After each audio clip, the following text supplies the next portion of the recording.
Welcome to Story Lab. This week, we're taking a look at the story of someone who knew how to look out for the people around him.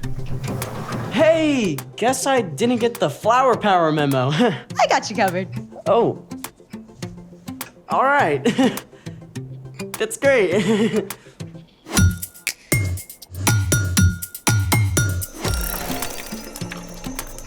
Hey, I'm Skylar. And I'm Sebastian. All summer, we're talking about what it looks like to live like Jesus. Also, we're setting up awesome activities for STEAM Camp. Science, technology, engineering, art, math. Go STEAM Campers! Rolls off the tongue. Yeah, not really. Okay, so what are we setting up today? We are gonna go flower power. On it. We can use this fine flour to power some chocolate chip cookies, a cake, or even some scones. Not that kind of flower. Okay. We got sunflowers, mangolds. Closer, but still no. Then how are we flower powering? How about a thermal powered flower? That's a tongue twister. Sure. Let's make it. Today, we're making a thermal powered flower. Step 1, cut out a flower and a leaf using a template like this. You can get a grown-up to help you draw the template or find one online. You wanna know what they call me? The Picasso of arts and crafts. On to step 2. Carefully fold each of your flower petals so they form a fan shape. Like this. All right, step 3. Take a plastic drinking straw and cut it down to 3 inches long. Boom. Then cut down a wooden skewer to 4 inches. Now, I think you'll wanna use these. For sure. You got it. And there it goes. Step 4, take the straw and wrap around clay or Play-Doh around the base so that it can stand upright. For step 5, you'll need one of these little guys. An eye screw. We're gonna tape the eye of the screw to the top of the straw. But don't cover the top of the straw with the tape. On to step 6. Take the little leaf that you cut out and tape it onto the eye screw. Perfect. Step 7, take a very small piece of clay and attach the flower to the flat end of the skewer. Then drop it inside of the straw. The point should hit the table. Perfect. Okay, so now we've got this. Where's the power? Right here. Step 8, get your grown-up to help light the candles and then slide them under the flower creation. Make sure when you do, you avoid putting one directly under the leaf. I'm already seeing a little bit of movement. Whoa! Look, there it goes. Let's put all the other ones. There it goes. It's like a little flower merry-go-round.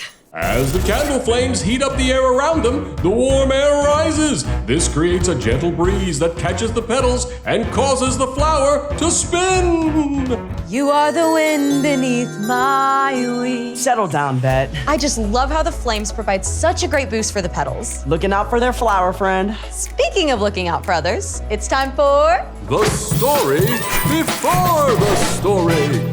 Today, we're in the book of Luke. Luke wanted to clearly record the story of Jesus. From the very beginning, when people turned away, God had a plan to rescue us. At the perfect time, God sent Jesus, God's very own son, to live among us as a human. Jesus was born a tiny baby and grew up like an ordinary kid. He became wiser and stronger and more pleasing to God and to others. When Jesus was about 30, he was baptized by his cousin John. God's voice spoke from heaven saying, "You are my son, and I love you. I am very pleased with you." Soon after this, Jesus began traveling and teaching and healing sick people. Which is where our story starts. Take it away. Hey everyone, I'm Padma. Today we're talking about how we can look out for one another, something that we see over and over in the life of Jesus. In Luke, we read about the amazing things Jesus did and the way crowds of people started to follow him everywhere. At first, the religious leaders were simply curious about Jesus, but soon they got worried. Jesus was upsetting the way they had always done things and making surprising claims. Who can forgive sins but God alone? Jesus also spent time with people that the religious leaders avoided. why does he eat with tax collectors and sinners? Jesus cared more about people's needs than about keeping up a good appearance. In fact, he allowed his disciples to pick and eat grain on the Sabbath, a day of rest. That's against the law! The religious leaders were talking about the special laws that God had given the Israelites when Moses led them out of Egypt. God wanted the people to learn to rest and to take time to connect with God. Remember to keep the Sabbath day holy. Do all your work in 6 days. Over time, the religious leaders got worried about breaking this law. So they began to put more rules around the Sabbath to make sure they didn't work, like dozens more rules. You couldn't travel more than a quarter of a mile from your house. You couldn't even light a fire or kill a fly. Those extra rules were not from God. Instead of making the Sabbath more restful, it made it more stressful for most people. One Sabbath day, Jesus entered a synagogue and began to teach. In the crowd sat a man with a weak, twisted hand. Right away, the religious leaders went on high alert. Do you think he's going to heal that man, even though it's the Sabbath? Healing definitely counts as work. Jesus knew right away what the leaders were thinking, so he spoke to the man with the twisted hand. Get up and stand in front of everyone. You can imagine, this man was excited and nervous, but he got up and stood there as everyone stared. Then Jesus confronted the religious leaders. What does the law say we should do on the Sabbath day? Should we do good or should we do evil? Should we save life or should we destroy it? Nobody dared answer. So Jesus spoke to the man with the twisted hand. Stretch out your hand. The man reached out. Everyone could see his hand had become completely whole and good as new. Amazing! Am I right? But the religious leaders did not celebrate with the man who had been made whole. Instead, they got super angry. See, Jesus had not broken God's law about the Sabbath, but all those extra rules made by the religious leaders. Jesus chose to ignore those extra rules in order to care for a man who was hurting and to make him well. But the religious leaders were so wrapped up in fear and in making themselves look good that they cared more about their own rules than about helping people. And so they began plotting how to stop Jesus. Jesus never let what others thought control his actions. Instead, he demonstrated for us all what the Apostle Paul later wrote to the Philippians. None of you should look out just for your own good. Each of you should also look out for the good of others. And that is the end. Wow, the religious leaders never really got it, did they? They really believed they were doing the right thing.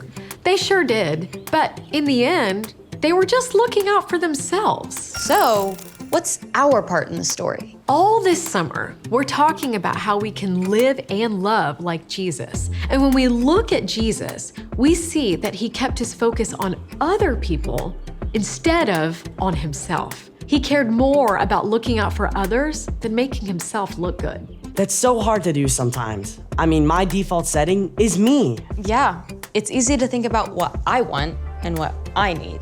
For sure. But you can ask God to take your focus off you and help you look out for what the people around you need. I mean, you could carry some extra pencils or pack an extra snack.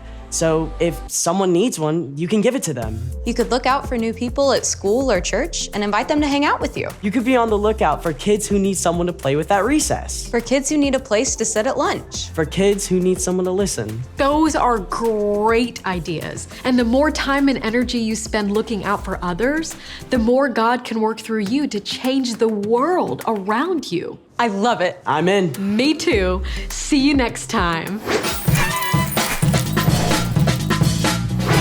So here's the thing. Look out for one another. Your family. Your friends. Your classmates. Your neighbor. Because then they can say, "You are the wind beneath my..." I'd rather see it than hear. Who doesn't need a little flower power in their day? Thanks for joining us in the Story Lab. See you next time. Think we can make it go faster with a little more candles? Oh, you're on. That's one. There it goes.